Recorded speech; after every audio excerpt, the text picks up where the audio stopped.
Ya, selamat siang, selamat pagi menjelang siang ya pada saat ini.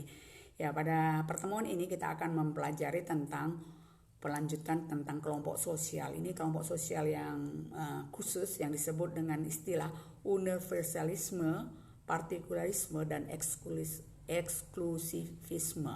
Itu dia.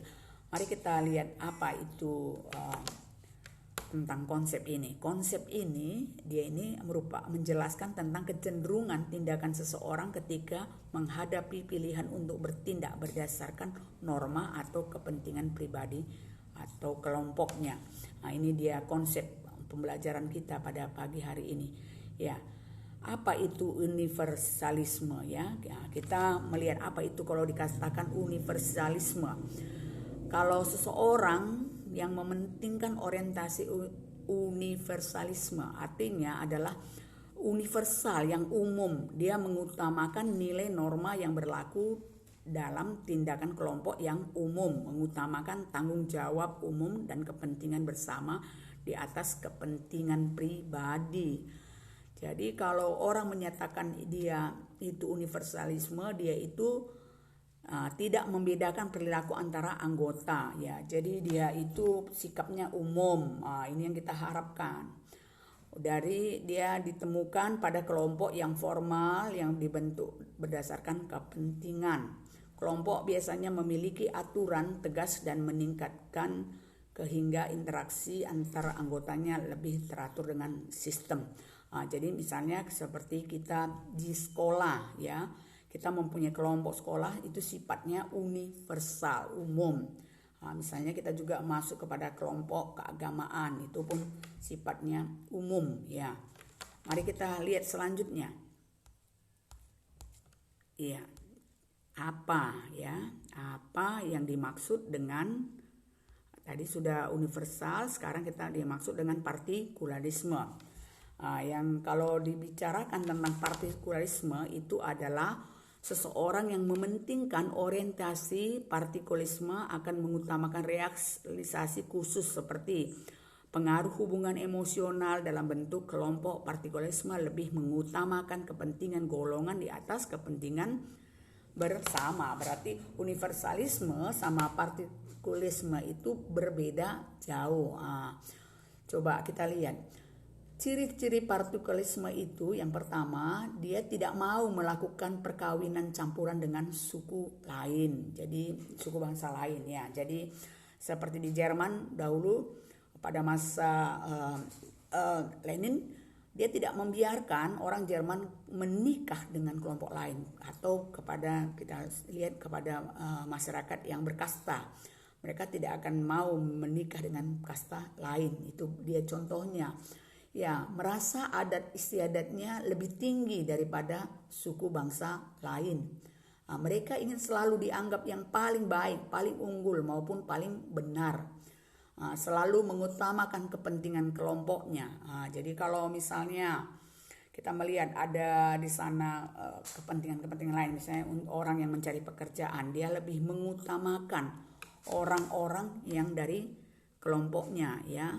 Tadi kamu udah lihat bahwa partikulisme itu dia itu orang yang mementingkan kepentingan sendiri, kepentingan di daerahnya, suku, bangsa, etnis, agama.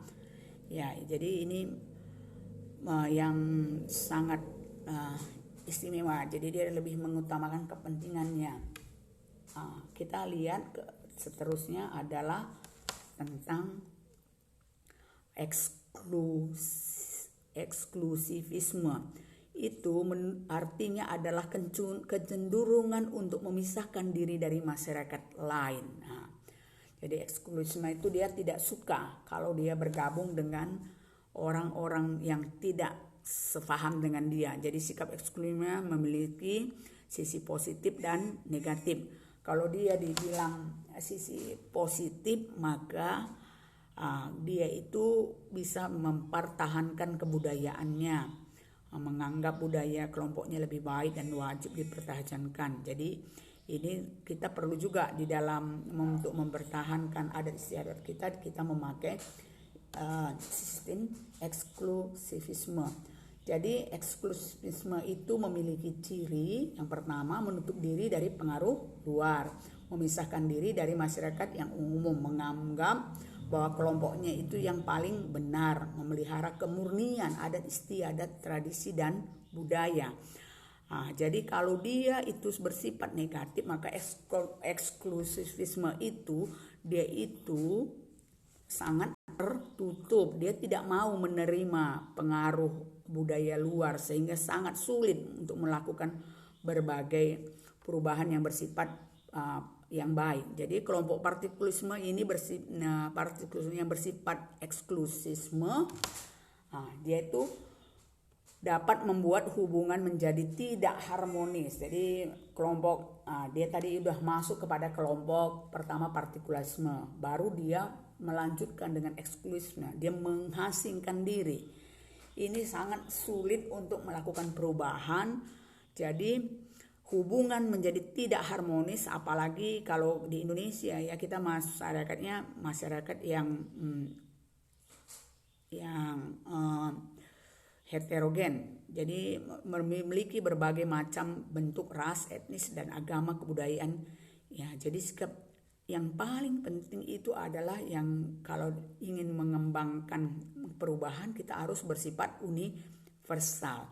Jadi anak-anak ibu, inilah pembelajaran kita hari ini. Kamu masuk kepada kelompok yang bagaimana? Universal kah?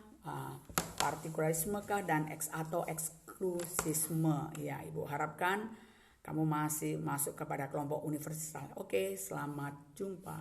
Salam sehat.